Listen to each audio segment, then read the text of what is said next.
নিজেকে ভালো রাখার দায়িত্বটা কিন্তু নিজেরই নিতে হয়। পরিস্থিতি যতই খারাপ হোক, মন যতই খারাপ থাকুক না কেন, সবসময় ট্রাই করি নিজেকে নিজে খুশি রাখার। আর এটাই হচ্ছে সবচাইতে বড় একটা অস্ত্র। কারণ নিজেকে খুশি রাখার দায়িত্বটা সর্বপ্রথম নিজেরই, তারপরে অন্য কারো উপরে ভরসা করতে হয়। তো শুক্রবারের সকালটা আমার খুবই ভালো কাটতেছিল। ঘুম থেকে উঠেই আমি একটু বারান্দায় চলে যাব, বারান্দার বাহিরের পরিবেশটা দেখে তারপরে মনটা ভালো করে তারপরে চলে আসব হচ্ছে ঘরটার গুছাতে। আর গৃহিণীদের তো ঘরের কাজেই লেগে যেতে হয় ঘুম থেকে উঠেই। তো বারান্দার আজকের পরিবেশটা এত সুন্দর ছিল, আকাশে মনে হচ্ছিল মেঘের কিছু টুকরো একদম আকাশের মধ্যে ভেসে আছে। তো বারান্দায় কিছুক্ষণ বসে থাকার পরে ঘরটা ক্লিন করার কাজে লেগে পড়েছি। প্রথমেই আমার সর্বপ্রথম কাজ হচ্ছে বেসিনটা ক্লিন করার, তারপরে হচ্ছে বিছানার চাদরটা চেঞ্জ করে নিচ্ছি। সকালে ঘুম থেকে উঠেই আগে আমি বেসিন ক্লিন করি, তারপরে হচ্ছে চাদরটা চেঞ্জ করি, তারপরে অন্যান্য কাজ করি। আস্তে আস্তে করে একটা একটা করে রুম গুছিয়ে নেই। আর আমার বেডশিট চেঞ্জ করার কাজটা আমার কাছে খুবই ভালো লাগে।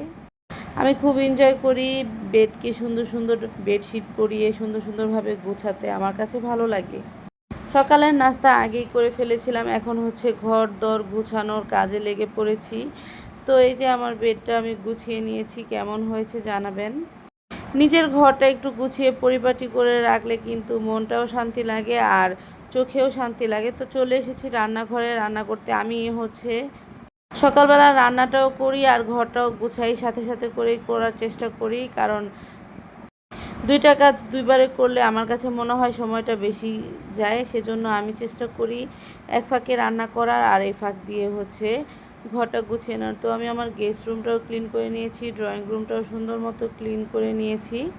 আর ঘরটা পরিষ্কার পরিচ্ছন্ন থাকলে মনটাও খুব ভালো লাগে। তো আজকে কই মাছ ভুনা করেছি, তারপরে জলপাই দিয়ে ডাল রান্না করেছি, ছেলের জন্য চিকেনও রান্না করেছিলাম। তো সেগুলো আর ভিডিও করা হয়নি। আমার কাছে তো কই মাছের এই রেসিপিটা খুবই পছন্দের, তো সেটাই আপনাদের সাথে শেয়ার করলাম। আর রান্নাঘর থেকে আমার বাহিরের পরিবেশটা এত সুন্দর লাগে, কত সুন্দর সবুজে ঘেরা। এরকম প্রাকৃতিক পরিবেশ আমার কাছে খুবই ভালো লাগে। আর কিছুদিন যাবৎ আমি যেহেতু ডায়েট করছি, তো সেভাবে আমি ভাত রুটি কিছুই খাচ্ছি না, ফল সবজি এগুলোই খাচ্ছি। তো সেজন্য আমি প্রতিদিন হচ্ছে ডাব খাই। তো এখন হচ্ছে একটা ডাব কেটে নিব আমি ট্রাই করি বিকেলবেলা হচ্ছে আমার লাঞ্চ তারপরে ব্রেকফাস্ট যেটাই আছে সেটা কমপ্লিট করার। আমি হচ্ছে ইন্টারমিটেন্ট ফাস্টিং করতেছি। তো এই ফাস্টিংয়ের সময় হচ্ছে বেশি বেশি করে লিকুইড জাতীয় খাবার খেতে হয়। তো সেজন্য আমি ডাবটা প্রতিদিনই আমার খাবারের মেনুতে রাখার চেষ্টা করছি।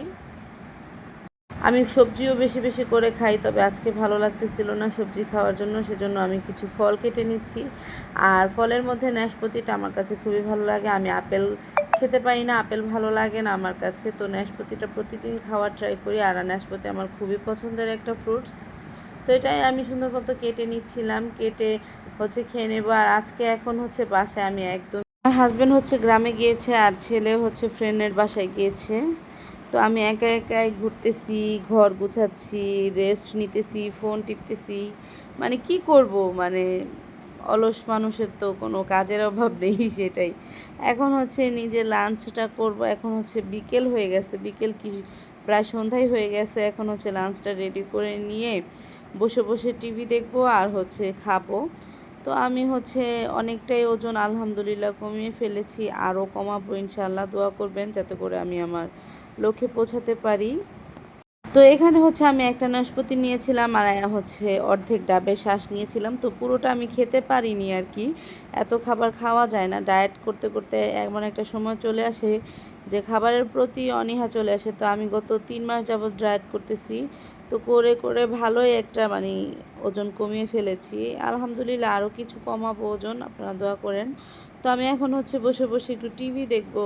মোবাইলও চাপতে ভালো লাগতেছিল না, ভাবলাম যে বসে বসে একটু টিভি দেখি আর আমার খাবারটা খেয়ে শেষ করে নেই। তো এখন হচ্ছে টিভিটা চালু করতেছিলাম আর টিভি অন করে তারপরে এক একটা জিনিস সার্চ করে দেখতে আমার কাছে খুবই বিরক্ত লাগে। তারপরও মাঝে মাঝে একটু টিভি দেখি, ভালো লাগে, দেখি ভালোই লাগে এই বড় স্ক্রিনে আর কি দেখতে। তো ডাবের পানি ফুল ডাবের পানিটাই আমার খেতে হবে, কারণ একটু হাইড্রেশনের দরকার আছে, নাহলে শরীরটা ডিহাইড্রেট হয়ে যাবে। তো আমি একটু খাওয়া দাওয়া করার পরে এখন হচ্ছে রুমে চলে এসেছি, একটু রেস্ট নিব আর কি। আল্লাহ হাফেজ, আজকের মতো বিদায়।